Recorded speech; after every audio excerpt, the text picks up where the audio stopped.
한 주간 동안 주의 은혜가 모두 평안하셨습니까? 우리 옆에 사람 인사해서 사랑합니다.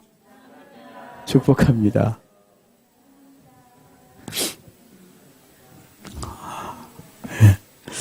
제목이 있습니다. 제목 같이 읽겠습니다. 예수 그리스도의 복음. 아멘. 우리 지금까지 갈라디아서를 계속 보고 있는데요. 6번째 시간을 갖고 있어요. 사도 바울이 갈라디아 교회에 편지하면서 복음에 대한 얘기를 굉장히 강력하게 하거든요.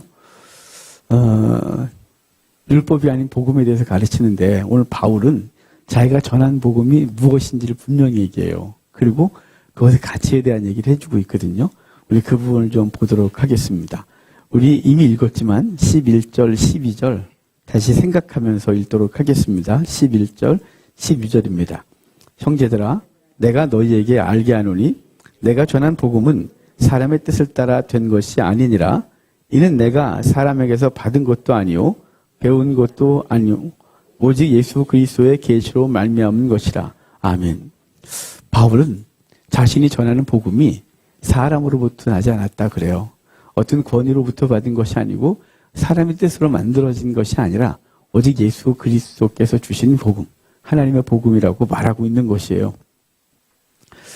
그 이유는 전에 우리 앞에서 1장 1절을 말할 때 사람들에게서 난 것도 아니요 사람으로 말미암은 것도 아니요 오직 예수 그리스도와 그를 죽은 자 가운데서 살리신 하나님 아버지로 말미암아 사도가 됐다 그랬잖아요.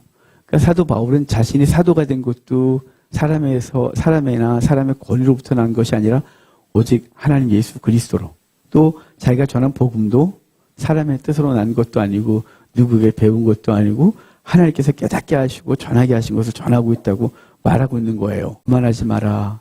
하나님의 주권, 토기장이신 하나님의 주권을 인정해라. 그러면서 10장에서 하나님의 말씀을 들어라. 그래야 너희가 믿음이 생기지. 라는 말씀을 하는데요. 그 유명한 말씀을 하시죠. 믿음은 들음에서 나며 들음은 그리스도의 말씀으로 말미암는다. 그러니까 믿음은 들음에서 나는 거예요. 말씀을 듣고 읽고 공부하지 않고 믿음이 성장하길 바라는 것은 말도 안 되는 거예요. 그러니까 자기 믿음이 생기는 거죠. 자기 확신이 점점점 강해져서 이제는 바른 말씀으로도 변화되지 않는 사람이 되는 거예요. 여러분, 저번 주엔가도 말씀드렸어요. 이단에서 돌아와서 목사가 된 분을 제가 가르친 적이 있다고. 아무리 가르쳐도요, 뽑아지질 않는 거예요. 자기는 개혁교회 장로교 목사가 됐는데, 장로교 목사가 됐음에도 이단에서 배운 걸 자꾸 끄집어내는 거예요.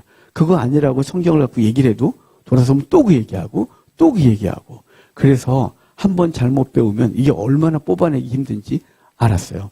그러니까 여러분, 말씀이 없이 신앙생활하고 믿음을 강화시키는 건 자기 확신이 강해진 것이지 성경적 성도가 되는 것은 아닌 거예요. 그래서 늘 하나님의 말씀을 읽고 그 말씀 갖고 살아야 돼요. 말씀은 성도의 삶을 살게 하고 믿음을 성장시키고 믿음을 강화시키고 흔들리지 않게 하고 결국은 완성하게 하는 것이 말씀을 하셔야 돼요. 말씀 너무 그러지 마라 라고 하지만 여러분, 말씀보다 중요한 건 정말 없어요. 제가 성경을 가르치는 성경 교사로서 말하는 것이 아니고요. 정말 이 말씀 앞에 늘 서야 돼요. 정말 성경 66권이 이상한 성경인 거 아세요? 한 달에 한 번씩 읽고 그리고 강의하고 해도 매번 새로운 말씀이 있어요. 그리고 전에 내가 이렇게 이해했었는데 읽다 보면 내가 잘못 이해하고 있었네? 그런 것이 있죠. 그래서 언제든지 그 말씀이 말씀할 때 기존에 있던 자기 고집을 내려놓고 이 말씀이 진리군요 라고 하는 그 열린 귀를, 열린 마음을 두지 않으면 하나님의 말씀 앞에 온전한 성도로 살기가 어려운 거예요. 그래서 성도에게 있어서 최선의 선택, 최선의 행위, 최고의 행위는 뭐냐면 말씀 앞에 서는 거예요. 말씀을 듣고 말씀을 읽고 말씀이 그런가요? 고민해보고 그리고 그 말씀을 살아보는 거예요. 종종 그런 얘기들 하거든요.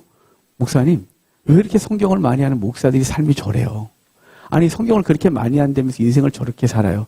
라는 질문을 하거든요. 저도 그게 이상하긴 해요. 그런데요, 이유가 딱 하나 있어요. 성경 공부가 성도 만드는 건 아니에요. 성경을 많이 한다고 해서 바른 성도가 되는 게 아니에요. 성경을 알고요, 그럼 반드시 해야 될 게 하나 있어요. 그 말씀대로 살아보는 거예요. 살아봐야 그게 진리인 줄 알아요. 살아보지 않으면 진리가 진리로서 역사하지 않아요. 그래서 바울은 야고보서에서 이렇게 말해요. 자유롭게 하는 온전한 율법을 들여다보고 있는 자는 듣고 잊어버린 자가 아니요 실천하는 자니 이 사람은 그 행하는 일에 복을 받으리라. 그 말씀이 정말 살아있다고 여겨지려면 실천해야 된다는 거예요.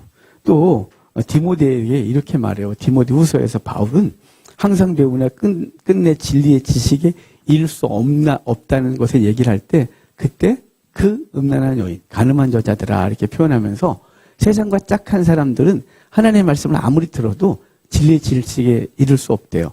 그러니까 진리의 지식에 이르려면 세상은 짝하던 걸, 세상의 뜻대로 살던 걸 좀 내려놓고 세상의 요구를 내려놓고 하나님의 말씀대로 살아보는 거예요. 그러면 이게 진리구나. 하나님은 이렇게 역사하는 분이구나 라는 걸 안다는 거죠.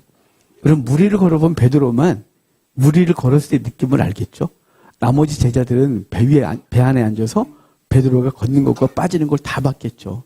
하지만 베드로는 자기가 무리를 걸어봤고 빠지는 것이 왜 빠졌는지 알고 그래서 의심하면 왜 빠지는지 자기가 본 것이 파도였고 바람이었기 때문에 주님 보지 못했기 때문에 빠졌다는 걸 그는 체득했어요. 더 이상 흔들리지 않는 자가 되는 거죠. 그러니까 여러분 신앙에 강력한 사람, 믿음의 사람이 되기 위해선 성경을 공부하고 그 말씀대로 사는 귀한 은혜가 있길 바라요.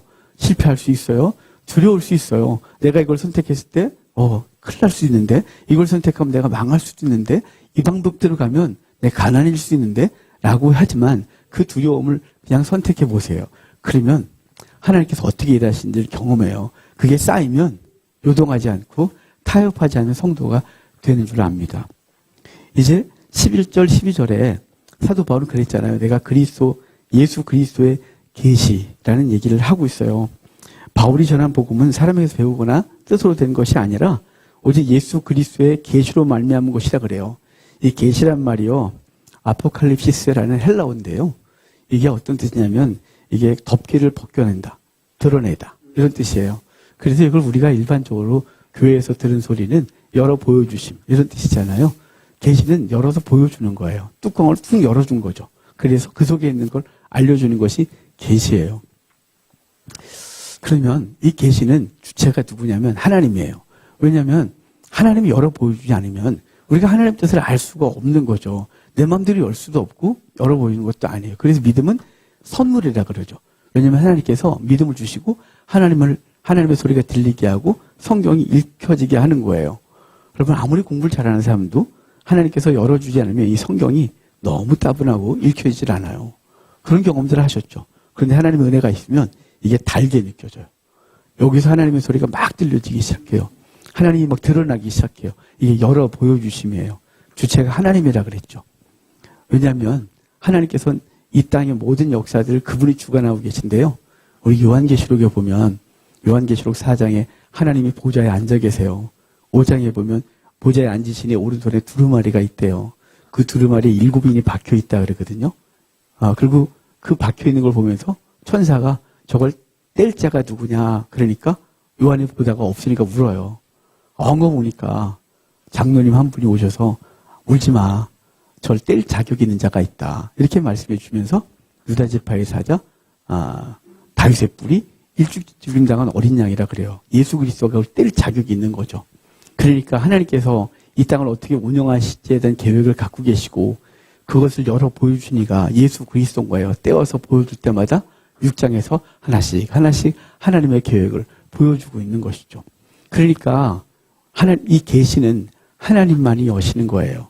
자기가 골방에 앉아서 내가 열어보리라. 하나님 없이 열어보겠다고 이 성경을 열고서 비판하는 사람들은 하나님의 소리가 안 들려서 이 성경이 거짓으로 보여지고 이상한 소리를 하게 되는 거죠.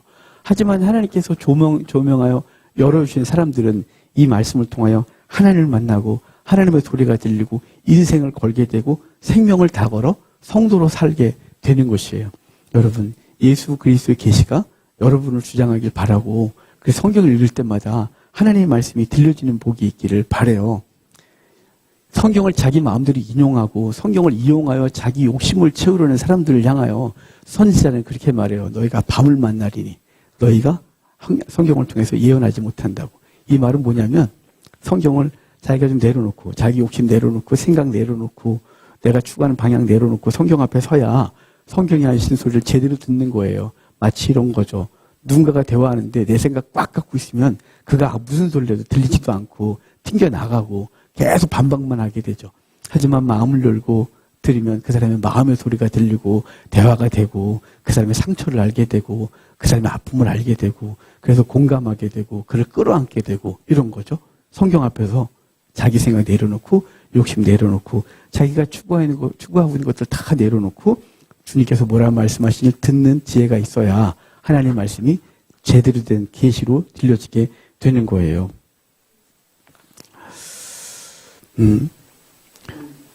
우리 다음에 13절, 14절 볼까요?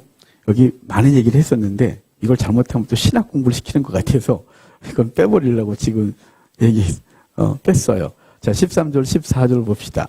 13절, 14절 내가 이전에 유대교에 있을 때 행한 일을 너희가 들었거니와 하나님의 교회를 심히 박해하여 멸하고 내가 내 동족 중 여러 연갑조보다 유대교를 지나치게 믿어 내 조상의 전통에 대하여 더욱 열심히 있었으나 아멘. 바울이 자신이 유대교에 있을 때 어떤 사람이었는지를 얘기를 해요. 이거 우리 다 알죠. 바울의 열심이 얼마나 강했는지. 사람을 죽이는 열심이었어요. 스데반을 죽일 때 책임자로서 죽였고 그리고 먼 나라까지 다니면서 예수 믿는 자를 잡아다가 끌어와서 어떻게 하려고 그러고 있었던 것이 이 바울의 모습이었던 거죠. 그러니까 바울 자신이 예수 그리스도를 만나기 전에 어떤지에 대한 얘기를 해줘요. 그 유대교에 있을 때 유대교에 열심이었다고 하거든요. 자기는 연갑자보다, 여기 연갑자는 동년배, 동료들을 말하는 거예요. 그들보다 열심히 있었대요. 사도 바울이 얼마나 열심이었는지 빌립보서에서 이렇게 말해요. 나는 8일 만에 할례를 받고 이스라엘 족속이요 베냐민 지파요 히브리인 중에 히브리요 율법으로는 바리새인이요 열심으로는 교회를 박해하고 율법의 의로는 흠이 없는 자다 이렇게 말했고 사도 바울이 예루살렘에 갔다가 잡힌 이후에 여러 번 신문을 당하잖아요. 신문을 당할 때 바울은 자신을 이렇게 말해요. 나는 유대인으로 길리기아 다소에서 났고 이 성에서 자라 가말리알의 문화에서 우리 조상들의 율법에 엄한 교훈을 받았고 오늘 너희 모든 사람처럼 하나님께 대하여 열심히 있는 자라 그래요. 하나님께 대하여 열심히 있는 자. 그는 바리새인으로서 가말리엘 문화생 지금으로 하면 최고 학벌을 갖고 있는 사람이었고 너희들이 지금 열심을 내고 있는데 난 너희들보다 더 열심을 냈었고 이렇게 말하고 있는 거예요. 여기 사도 바울이 그렇게 말하잖아요. 내가 유대교에 있을 때 행한 일을 너희가 들었는데 14절 보면 내가 내 동족 중 여러 연갑조보다 유대교를 지나치게 믿었다 그래요. 그럼 지나치게 믿은 건 대체 뭘까요? 지나치게 믿었다. 열심히 믿은 건 좋은 거 아니에요? 교회 내에서도 지나치게 믿는다. 그럼 대체 어떤 느낌일까? 고민이 되지 않겠어요? 바울이 지나치게 믿었다. 이 말은요. 길을 밝히다. 숲의 나무들을 제거하고 길을 여는 행위를 앞서가는 걸 이 원어가 말해요. 그러니까 그는 없는 길을 만들어서 하는 사람이었다는 거죠. 앞서가면서 길을 내고 그 길을 사람들에게 따라오라고 할 정도로 열심을 내고 했던 거예요.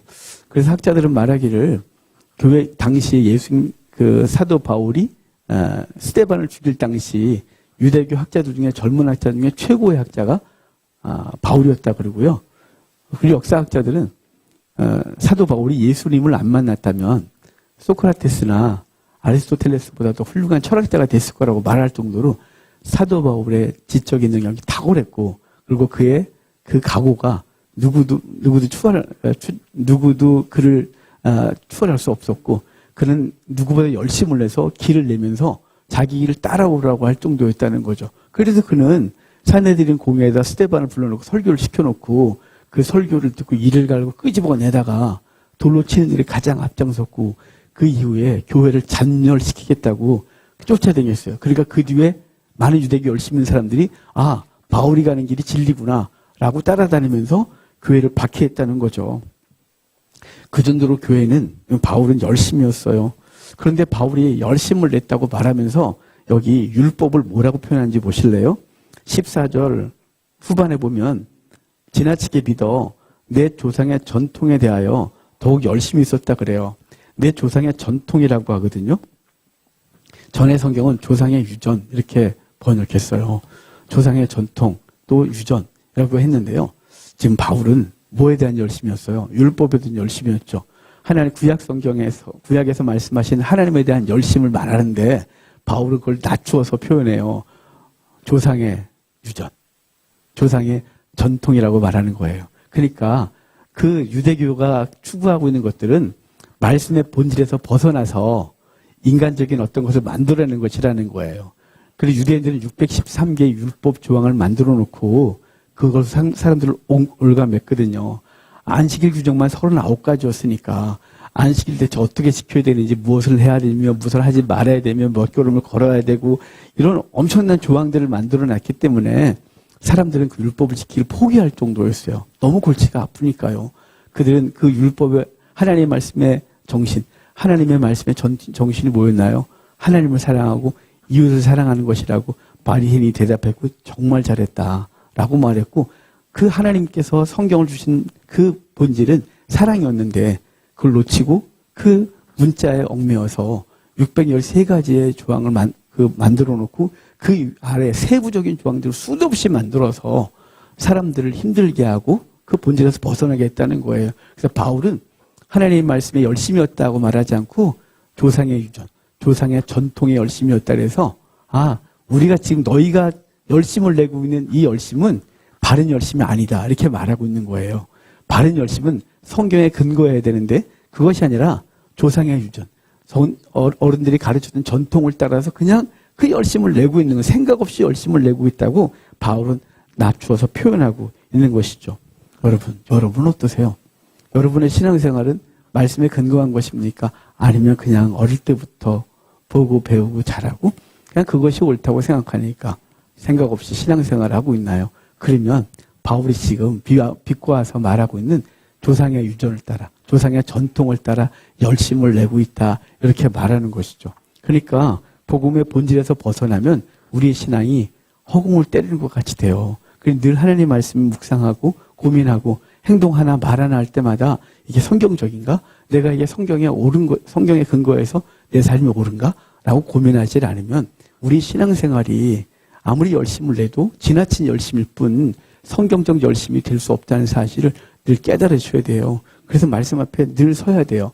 교회 예배 때 한 30분, 40분 듣는 설교 가지고 여러분의 신앙생활을 유지하려고 하지 마세요.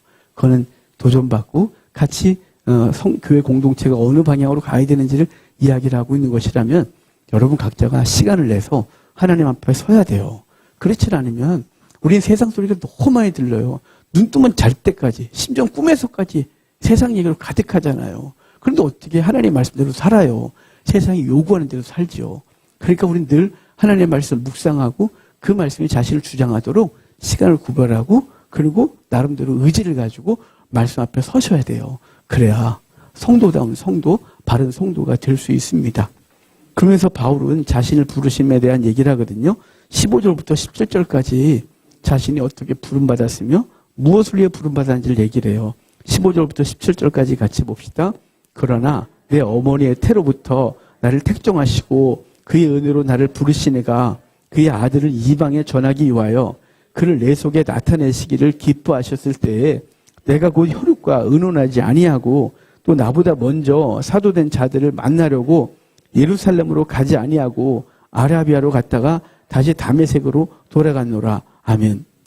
하나님께서 자신을 택하신 것을 내 어머니의 태로부터 나를 택정하셨다 그래요. 그러니까 내가 어떤 행위가 잘 됐기 때문에 나를 하나님의 사람으로 만드신 것이 아니라 뱃속에 있어부터라고 하는 거죠. 또 다른 성경에 창세 전에 우리를 택하셨다고 에베소서 1장에서 말하고 있어요.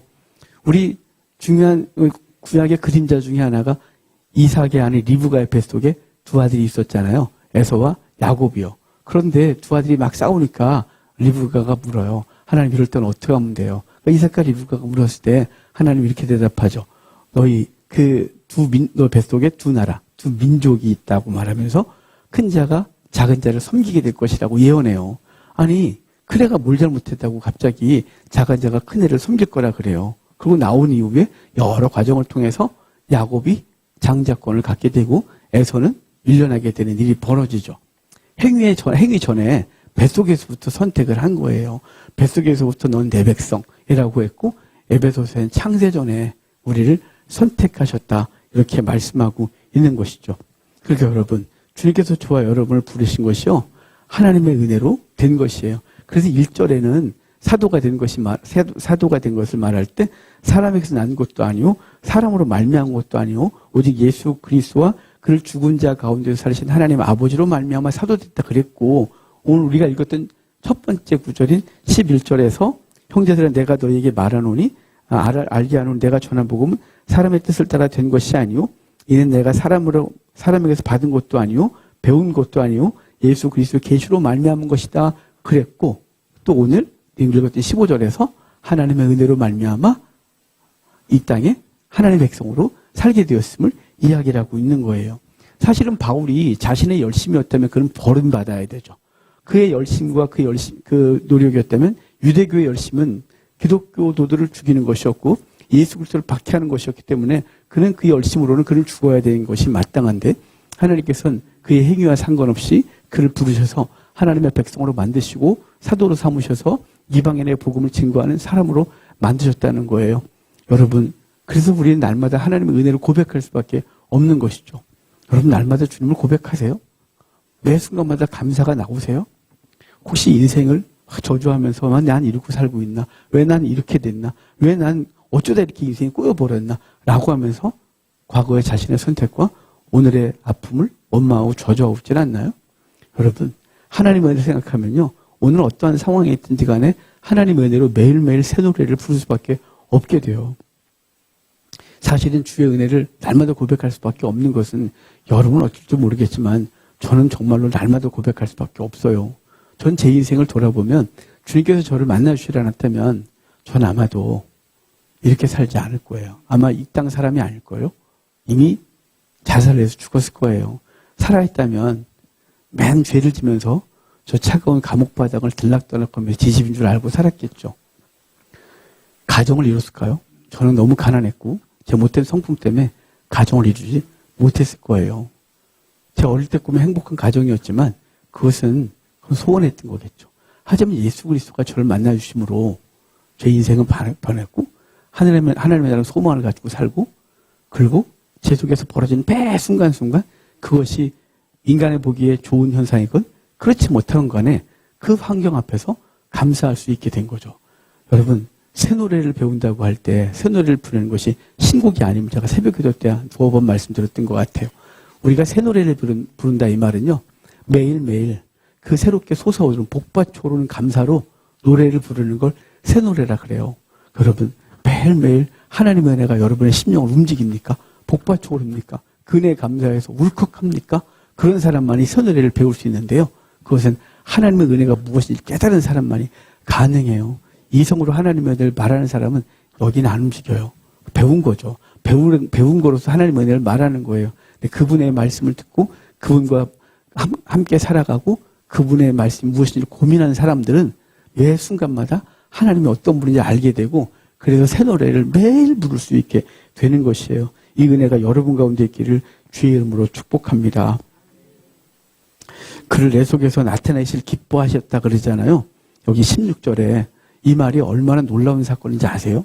그를 내 속에 나타내시기를 기뻐했다. 여기 그는 누군가요? 예수님을요. 예수님을 우리 속에 주시기를 기뻐했대요. 여러분이 가장 귀한 것들을 누구에게 주고 싶으세요? 내가 가장 귀한 것, 내가 가장 사랑하는 사람에게 주고 싶겠죠. 내가 가장 귀한 걸 왼수하게 주고 싶은 사람은 전혀 없어요. 내가 가장 귀하게 여기는 것은 내가 가장 사랑하는 사람에게 주는 거죠. 내가 가장 좋아하는 것을 내 자녀에게 주기를 아까워하는 사람은 없잖아요. 저희 두 딸내미들이 어른들이 했던 말이 기억나요.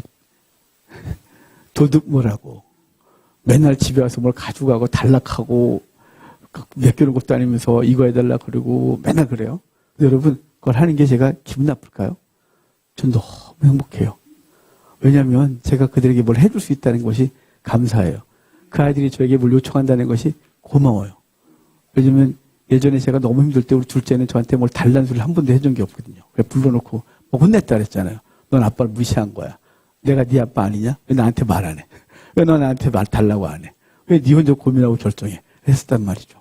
여러분, 가장 좋은 건 가장 사랑하는 사람한테 줘요. 그런데 하나님께서 예수님을 누구한테 줬다고요? 여러분에게요. 예수님을 우리 안에 나타내시기를 기뻐했다 그래요. 여러분, 이게 느껴져 보셨어요? 이게 얼마나 행복하고 놀랍고 감격스러운 사건인지. 제가 신학생 때 이걸 감격하고 이것 때문에 엉엉 운 사건이 있어요. 어느 날 묵상을 하는데 주님이 내 안에 계시다는 거예요, 성경에. 근데 내 안에 계시게 느껴지질 않는 거예요. 신학생 때 20대 초반에 뭐 이렇게 많이 느껴지겠어요. 그래서 내가 막 묵상을 했어요. 하나님, 내 안에 계신 게 어떤 건지, 내 안에 계시다는 걸 나한테 좀 알려달라고 그러는데요. 그게 얼마나 강력하게 다가왔냐면, 저희는 되게 촌에서 자라서, 이런 얘기하면 뭐 6.25 때 살았어요. 그러던데. 초등학교 갔다 오면, 저 동네 애들끼리 군부대 옆에 쓰레기장을 갔어요. 이게 뭔 소리래. 거기 가면요, 저만 간 게 아니에요. 거기 가서, 군부대에서 흘러나온 병, 그 다음에 쇳덩어리 이런 걸 주워서 고물상에 갖다 주거나 아니면 구멍가에 갖다 주면 아이스크림을 줬어요. 그러니까 바꿔 먹을 수 있었던 거죠. 그러면 그거를 집에 가서 돈 달라고 하면 혼나니까 애들끼리 가자. 그래갖고 가서 주워서 이제 그거 갖다가 아이스크림을 바꿔 먹은 거예요. 근데 이제 그 쓰레기장에서 있던 제 어린 시절이 생각이 나면서 빈병 하나 줬거나 고추 하나 주면 그렇게 행복한 거예요. 그 뒤를 검을 아시려나 모르겠습니다. 제가 이런 얘기를 하면 우리 집사람이 전혀 느낌이 안 올라와요. 어떻게 그런 세상 살았냐고. 저희는 자연스러운 거였어요. 불쌍하게 보지 마세요. 동네 애들이 다 그랬다니까요. 그러고 살았어요. 그런데 어느 날 주님이 내 안에 계신 것을 묵상하는데 제 안이 쓰레기장 같은 거예요. 온갖 더러운 오염물로 가득한데 거기 앉아서 주님 막 뒤적거리다가 주간이 안에 뭐가 좋은 게 있나 뒤지다가 뭐 하나 조그만 걸 발견하면 너무 행복하시는 주님이 느껴진 거예요. 여러분, 제가 얼마나 울었겠어요. 너무 울었어요. 내 속에 더러운 것밖에 없는데 주님은 그 쓰레기장에 앉으셔서 혹시나 그래도 쓰레기 같은 생각만 하고 쓰레기 같은 삶만 사는 이 황교안 속에 뭐 괜찮은 것 없나 그리고 요만한 거 내가 주를 위해서 요만큼 열심을 냈거나 주 앞에서 요만한 거 한 거 있으면 그거 하나 발견하고 너무 행복해 하시는 주님의 모습이 느껴지는데요. 제가 그때 엉엉 울었어요. 그 이유는 내 안에 주님이 거하시는 걸 의심해 본 적이 없어요. 그분 내가 죄를 지고 내가 부끄러울 때 부끄러운 생각을 할 때도 그분 내 속에 떠난 적이 없어요. 그냥 탄식하고 울 뿐이죠. 탄식하고 우시고 규관아 너 그런 생각을 하면 안 된다 라고 우시는 주님이 느껴지면 내가 얼마나 하나님 앞에서 부끄럽고 다시 그분 앞에 주님 잘못했어요. 내가 이런 생각하지 않을게요. 내가 다시는 이런 짓을 하지 않을게요 라고 하나님과 교통하겠어요. 우리 안에 거하시는데 하나님께서 아들을 우리 안에 계시하시기를 우리 안에 나타내시기를 우리 안에 주시기를 기뻐하셨다 그래요. 이게 얼마나 놀라운 사건이에요. 여러분같이 못난 사람들에게 저같이 더러운 인간에게 주님은 우리 안에 들어오셔서 행복해 하시고 아버지는 그 가장 귀한 아들을 가장 존귀한 아들을 우리에게 주시면서 주님이 기뻐했다고 말하는 거예요. 이 기뻐하심을 계속하시는 주님 그리고 떠나지 아니하시고 우리가 무너질 때에도 우리를 붙들어 주시고 우리가 죄된 생각을 할 때는 로마서의 말씀대로 탄식하게 우시고 그리고 끊임없이 우리를 권면하셔서 하나님의 사람으로 살게 하시는 하나님의 역사가 우리 속에 있는 거예요. 우리가 실패하거나 좌절하면 우리 스스로가 미워요. 그렇지 않으세요? 내가 이런 인간이 다 있나 싶어서 내 자신을 막 저주하고 막 못났다 그러고 제가 자신이 막 싫을 때가 있어요. 그런데 주님은 그러지 않으세요. 나도 나를 싫어하고 나를 저주하는데 우리 주님은 절대 우리를 저주하거나 실패자라고 말하거나 버리지 아니하시고 괜찮다 하시면서 그 시간들을 하나님과 만나는 시간으로 알게 하시고 하나님의 사람으로 거듭나고 그 실패하지 않을 때는 하나님의 소리가 안 들리다가 실패하고 나서 하나님의 소리가 들리는 것을 주님은 더 기뻐하시고 잘했다 하시면서 그 삶을 우리에게 계속해서 허락하시는 거죠. 그런 사람만이 이방인의 사도로 복음을 증거하는 사람을 삼으시는 것을 하나님 말씀하시고 있는 거예요. 여러분, 저와 여러분이 복음을 전하게 될 때는요. 하나님이 우리 가운데 역사하신 것을 느껴질 때만큼이에요. 하나님 나를 도와주시고 하나님이 어떤 분인지 아는 만큼 그리스도의 복음을 증거하는데 열심을 내게 돼 있어요. 여러분, 그 은혜가 저와 여러분 가운데 있기를 바라요. 오늘 제목이 예수 그리스도의 복음이잖아요. 예수 그리스도의 복음. 아버지께서 아들을 내어주시고 그 아들을 죽이셔서 우리의 죄를 도말하시고 성령님은 그 영광을 가지고 은혜를 가지고 우리 심령에 거하시고 영원히 떠나지 않으신 하나님 놀라운 은혜. 이것이 복음이에요. 이 복음이 우리 속에 있고 아직 복음을 알지 못하는 사람들에게 예수 그리스도를 증거하여 그들도 주님 안에 돌아오고 우리가 만난 이 놀라운 은혜, 이 감격이 그들 속에 있어서 우리가 매일 새 노래를 부르듯이 그들도 새 노래로 하나님께 영광을 돌리게 하는 귀한 한 해가 있기를 바라고, 우리 주변에 하나님 앞에서 멀어져 있거나 하나님 앞에서 관계가 깨어지는 사람이 있다면 그 사람을 끌어안고 기도하고, 주님이 포기하지 않았기 때문에 우리도 포기하지 않고 그에게 예수 그리스도의 복음을 증거하여 그도 다시 생명 안에 살게 하는 일이 우리 속에 있기를 주의 이름으로 축복합니다. 우리 성찬합시다.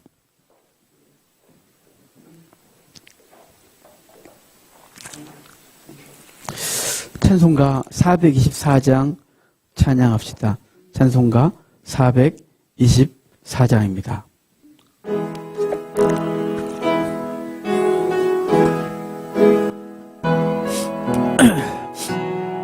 주님, 아버지여 나의 마음을 맡아 주관하시고 완악하고 교만한 것 변케하여 주소서. 온유하고 겸손하여 화평하게 하시고 망령되고 악한 일을 물리치게 하소서. 하나님의 은총 속에 나를 보호하시고 주의 사랑 줄이 되어 나를 메어 주소서. 구세주의 죄를 씻어 주시고 성령이여 나를 인도하소서.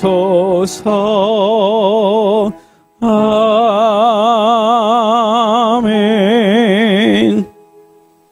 우리 하나님 말씀 같이 보겠습니다. 로마서 6장입니다. 로마서 6장 1절부터 5절까지입니다. 로마서 6장 1절부터 5절까지 제가 읽어드리겠습니다. 그런즉 우리가 무슨 말을 하리요? 은혜를 더하게 하려고 죄에 거하겠느냐? 그럴 수 없느니라. 죄에 대하여 죽은 우리가 어찌 그 가운데 더 살리요? 무릇 그리스도 예수와 합하여 세례를 받은 우리는 그의 죽으심과 합하여 세례를 받은 줄을 알지 못하느냐? 그러므로 우리가 그의 죽으심과 합하여 세례를 받음으로 그와 함께 장사되었나니 이는 아버지의 영광으로 말미암아 그리스도를 죽은 자 가운데서 살리심과 같이 우리로 또한 새 생명 가운데서 행하게 하려 하심이라. 만일 우리가 그의 죽으심과 같은 모양으로 연합한 자가 되었으면 또한 그의 부활과 같은 모양으로 연합한 자도 되리라. 아멘. 바울은 우리가 예수 그리스도를 믿게 된 것에 대한 얘기를 하면서 세례를 통하여 우리가 어떻게 된지 얘기를 하거든요. 세례는 그리스도와 연합에 대해서 말하는 것이라고 하면서 세례는 물에 잠겼다가 나오는 거잖아요. 그래서 그리스도와 함께 죽고 그리스도와 함께 살았다 이렇게 하는 거거든요. 그래서 우리 그리스도와 함께 죽었다. 뭐가 죽었을까요? 과거가 죽었고요. 우리가 죄를 향한 욕망들이 죽었고요. 죄를 선택하는 것이 죽은 거예요. 그렇다고 해서 내가 더 신 안 하냐가 아니죠. 그래서 뒤에 보면 죽은 것을 여겨라 그래요. 우린 그리스도와 함께 살았어요. 그리스도와 함께 살아 그리스도와 함께 하늘에 안침받은 존재가 되었고 그리고 하나님께서 원하시는 그리스도가 원하시는 삶을 사는 존재가 된 거죠. 여러분 성찬을 하면서 성찬을 다하면서 나는 죽었다라는 걸 아셔야 돼요. 죽었다는 건 난 죄에 대하여 더 이상 반응하는 존재가 아니다라는 것을 생각하고 이제는 의에 대하여 적극적으로 반응하는 존재가 됐다는 사실을 인식하고 우리 삶으로 돌아가 삶에 많은 유혹이 있지만 그 유혹을 떨쳐내고 주께서 원하시는 거룩한 삶에 대하여 강력한 의지, 거룩한 의지를 발동시켜서 삶을 살아내는 귀한 은혜가 있길 바라요. 그래서 베드로가 우리로 선한 일을 열심히 하는 주의 백성이 되게 하고자 함이라고 분명히 말했거든요. 여러분 그래서 돌아가서 선한 일을 열심히 내십시오. 그래서 우리 주변 사람들 우리를 보고 예수님을 알게 하고 그들도 복음에 대해 궁금하게 여기고 그 영혼을 구원해내는 일에 우리가 쓰임받기를 주의 이름으로 축복합니다. 우리 성찬기를 엽시다. 무교병을 오늘도 드실 텐데요. 무교병에 의미하는 바를 다시 설명드릴게요. 이것을 구울 때는 누룩을 넣지 않습니다. 이것을 구울 때는 구멍을 많이 뚫습니다. 구울 때 거뭇거뭇하게 구워지게 합니다. 그리고 그것을 먹을 때 주인이 손님에게, 가장이 가족에게 뜯어주어 먹게 했습니다. 6월절, 그러니까 지금부터 3,500년 전 출애굽 때 이것이 처음 제정됐고 그때부터 지금까지 일주일 동안 무교병을 이스라엘 사람들은 먹거든요. 이렇게 만들어 먹어요. 공장에서 네모나게 만들어져서 박스에서 팔아요. 일주일 동안 그것과 쓴나물과 계란을 먹죠. 그런데 이것을 먹는 의미를 잘 몰라요.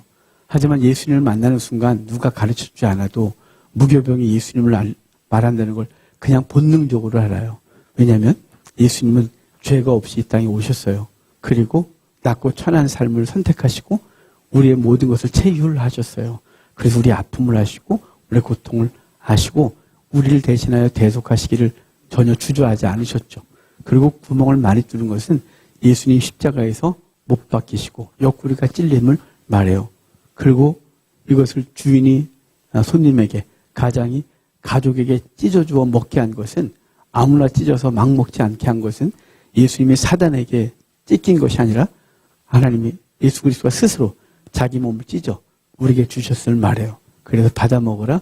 이것은 내가 너를 위하여 주는 살. 또 마신 음료에 대해서 흘리는 피, 곧 언약의 피라. 이렇게 말씀하셔서 주님께서 우리를 위하여 내주시는 몸이라고 말씀해 주셨습니다. 이것을 대하면서 오늘도 예수님께서 나를 위해 죽으신 그 은혜 감사하고 이제 삶으로 돌아가서 내가 나를 위해 사는 존재가 아니라 예수님께서 나를 통하여 사는 것이라고 기억하고 성도의 삶을 살아내기를 다짐하고 그렇게 사는 복이 있길 주의 이름으로 축복합니다.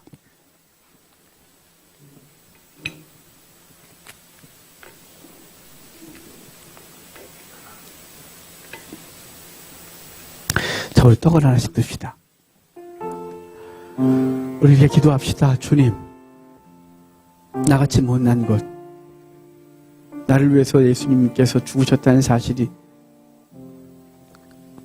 때로는 왜 그러셨나 싶기도 하고 감사와 감격이었다가도 정말 그런가 싶기도 할 때가 있습니다만, 주님, 우리같이 못난 것 위해서 2000년 전에 십자가에서 죽으신 그리스도의 은혜를 기억하고 이제 난 어떻게 살아야 됩니까? 라는 고민을 좀 합시다. 그리고 오늘 감동 주신 것이 있으면, 주님, 내가 돌아가서 내 육체를 위하여 사는 존재가 아니라 내 육체를 가지고 그 일을 위하여, 주께서 원하시는 그 일을 위해 쓰겠습니다. 라는 다짐의 기도, 결단의 기도, 주께 도움을 구하는 기도 하도록 하겠습니다. 잠깐 기도하겠습니다. 주님, 부족하고 연약합니다. 우리 너무 어리석어서 하나님 앞에서 온전하지 못합니다. 부족합니다. 애쓰고 몸부림치지만 하나님 앞에서 늘 부족한 것뿐이고, 이 부족한 우리 자신이 하나님 앞에서 살아야 되는 걸 알지만 여기서 저는 육신의 욕망에 사로잡혀 육신이 원하는 삶을 살 때가 많습니다. 주님 불쌍히 여겨주시고 주님 원하시는 삶, 주님께서 이끄시는 삶, 주께서 감동하시는 삶을 기꺼이 살게 해 주십시오. 우리에게 그 능력이 없는 걸 주님 잘 아십니다. 힘주셔서 주의 말씀대로 사는 편복이 우리에게 있게 하여 주십시오. 하나님의 놀라운 역사로 함께하여 주시옵소서. 하나님 아버지 기도합니다.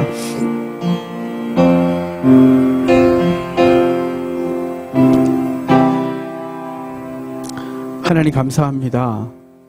주의 몸을 우리에게 주셔서 감사합니다. 당신의 몸을 찢어 우리 가운데 양식으로 주셔서 감사합니다. 이제 주님을 먹은 사람답게 이제는 우리가 우리를 사는 존재가 아니라 주님께서 원하시는 거룩한 삶을 사는 존재가 되게 하옵소서. 세상이 돌아가면 또 세상의 요구가 우리를 이끌고 세상이 원하는 쾌락과 즐거움을 위하여 내 육체를 던질 때가 있습니다. 주님 불쌍히 여겨주시고 그 모든 것에서 우리를 구하여 주시고 주께서 원하시는 삶을 위하여 우리의 몸을 기꺼이 드리도록 해주시기를 원합니다. 그 힘 주십시오. 그래서 주님 원하시는 거룩한 삶을 살아 우리 주변을 살려내게 하소서. 예수님의 이름으로 기도합니다. 아멘. 주님의 몸입니다.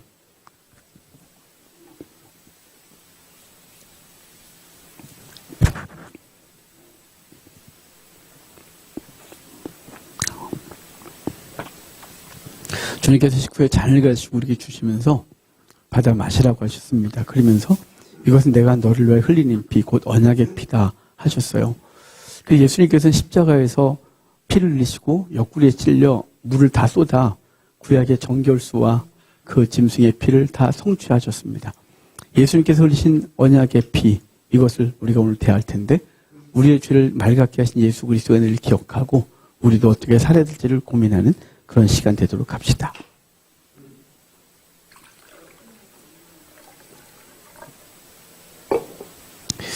우리 잔을 들고 하나님 앞에 잠깐 기도합시다. 주님께서 물과 피를 다 쏟아 우리 죄를 사하시고 생명 주셨는데 우리도 삶으로 돌아가 우리에게 아픔이 되어지고 그리고 우리 속에 껄끄럽게 남아있는 사람들을 용서하고 씻어주고 나아가 그들을 위하여 축복하는 우리가 되게 해달라고 예수님이 우리 같은 것 위하여 죽으시고 물과 피를 다 쏟아 용서하시고 그리고 하늘 보좌 우편에서 나를 위해 끊임없이 기도하시는 하나님의 사람으로서 하나님 예수님처럼 우리도 그렇게 살게 해달라고 힘 달라고 마음 달라고 잠깐 기도하도록 하겠습니다. 기도합시다. 하나님, 늘 주님의 요구는 우리가 할 수 있는 한계를 넘어설 때가 많습니다. 주님은 우리에게 다 모든 걸 쏟으시고 사랑해 주셨는데 우리도 그래야 되는데 쉽지가 않습니다. 주님 붙들어 주시고 마음속에 남아있는 아픔들, 미움들을 다 씻어내고 도리어 그들을 위하여 그리워 축복기도 하고 끌어안을 수 있는 용기와 힘을 주십시오. 그래서 사단의 참소로부터 우리가 자유하고 하나님의 사람으로 온전히 서고 우리 삶 가운데서 그리스도의 사랑을 실천하여 그리스도를 많은 사람에게 드러내는 우리가 되게 해 주십시오.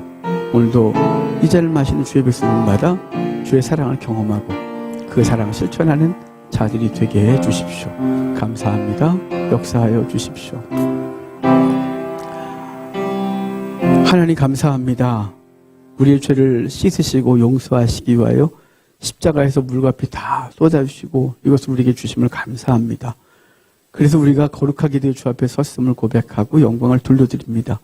주님께서도 이제 성찬을 대한 우리에게 또 부담을 주셨습니다. 종종 우리가 할 수 있는 한계를 넘어서는 부담을 주실 때는 부담이 되고 감당할 수 없는데 싶을 때가 있습니다. 미워하고 저주하고 붙이는 사람까지도 끌어안으라 하시고 용서하라 하시고 도리어 저주하지 말고 축복하라 하신 주의 말씀은 인간이 갖고 있는 한계를 넘어섭니다. 그럼에도 불구하고 주님의 은혜가 우리 속에 있으면 할 수 있는 줄 믿사오니 은혜 베풀어 주셔서 우리와 함께 온 사람들을 용서하고 마음에서 그들을 자유롭게 하고 축복함으로 하나님 앞에 성숙한 신앙으로 설 수 있도록 은혜를 더해 주십시오. 그래서 우리를 향한 사단의 참소를 막아내고 하나님께서 우리가 동행하시는 것이 드러나서 우리와 함께 온 사람들이 예수님을 경험하는 놀라운 은혜가 있게 하여 주십시오. 우리가 할 수 있는 것이 없습니다.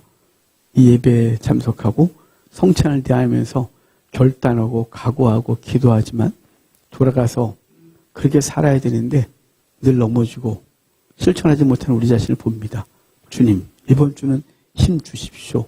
감당할 수 있도록 해 주십시오. 끌어안게 하시고 용서하게 하시고 사랑하게 하십시오. 감사합니다. 예수님의 이름으로 기도합니다. 아멘. 주님의 피입니다.